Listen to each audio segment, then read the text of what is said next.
Baiklah, sebelumnya saya informasikan dahulu kepada teman-teman yang baru bergabung di channel ini. Siapa tahu ini menjadi manfaat untuk kita bersama-sama. Nanti kalau channel kita tembus di 2000 subscriber saja tembus, kita akan berikan giveaway sebesar 1 juta kepada subscriber channel ini.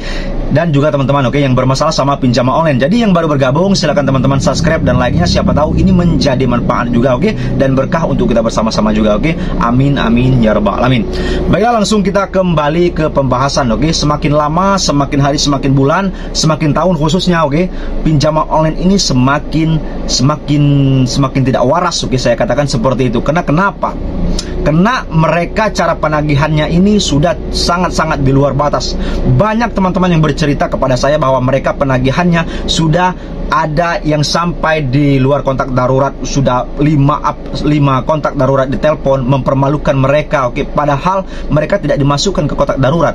Yang dikatakan yang boleh dihubungi itu, teman-teman, yang cuman ada di kontak darurat yang kita daftarkan, Kalau di luar itu sudah dinyatakan itu menyebarkan data.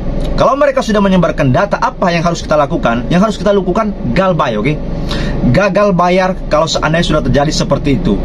Kalau seandainya mereka semena-mena, Anda harus semena-mena juga, seperti itu. Itu adalah bukti kalau seandainya mereka sudah melanggar aturan sama OJK. OJK sangat keras, sangat tepat memberikan aturan. Kalau seandainya terjadi para pinjol, menagih dengan intimidasi, tidak mengenakan, merendahkan, menghina para nasabah, maka mereka bisa didepak ataupun dicabut izinnya kalau sudah keterlaluan. Ya, kalau itu adalah aturan, tetapi yang kita harapkan di sini benar-benar dengan jelas nyata. Kalau seandainya bisa OJK langsung turun ke lapangan, tarik, cabut izin kalau seandainya pinjol-pinjol bermasalah seperti itu. Karena di OJK itu saya meyakinkan sekali, teman-teman, laporan para nasabah sudah sangat menumpuk, sudah sangat menggunung, sudah sangat-sangat banyak orang melapor kejahatan pinjol ini, yang selalu penagihan atau intimidasi mereka sudah sangat tidak manusiawi. Jadi kalau seandainya OJK hanya santai saja menghadapinya, masyarakatlah harus berbuat banyak. Dengan cara apa? Dengan cara gagal massal, galbay nasional itulah cara terbaik. Kalau sudah terjadi seperti itu, kita lihat apa yang akan terjadi sama pinjaman-pinjaman online yang ada di Indonesia ini. Apakah mereka ada yang akan bangkrut seperti pinjol-pinjol yang sudah bangkrut, seperti Investri, Indopan bangkrut dulu, Apakah mereka akan bertahan? Kalau seandainya mereka masih bertahan, berarti masih banyak orang yang membayar, seperti itu. Masih banyak nasabah-nasabah yang meminjam.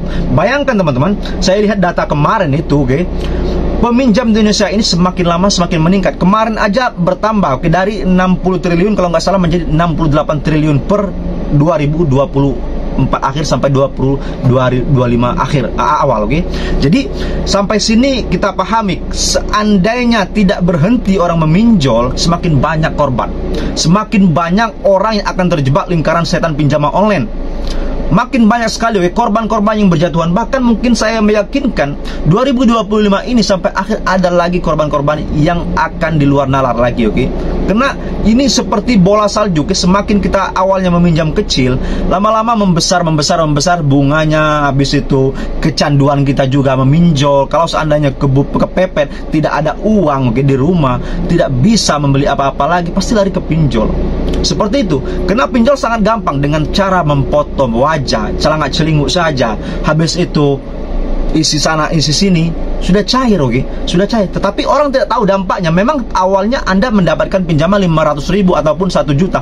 Saya meyakinkan bulan depan Anda meminjam lagi ke aplikasi lain 1 juta lagi. Habis itu ke aplikasi lain 1 juta. Seperti itulah.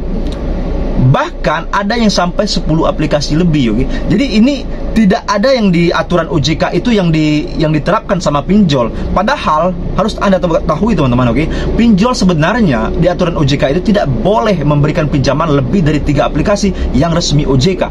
Tetapi sampai sini saya tanya kepada teman-teman semuanya, ada yang pinjolnya lebih dari 10 aplikasi. Ini bagaimana cara OJK memberikan regulasi, memberikan aturan kepada pinjol? Kok bisa, mereka memberikan sebanyak mungkin kepada pihak masyarakat? Padahal masyarakat inilah yang paling banyak dirugikan.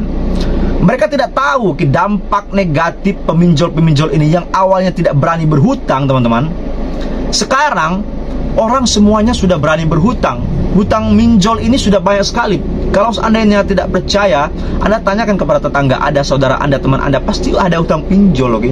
Karena inti Anda adalah ranahnya privasi, orang tidak tahu punya hutang berapa di pinjol. Saya tidak meyakinkan Anda punya pinjol satu aplikasi. Saya meyakinkan Anda lebih dari 3 aplikasi. Saya meyakinkan seperti itu.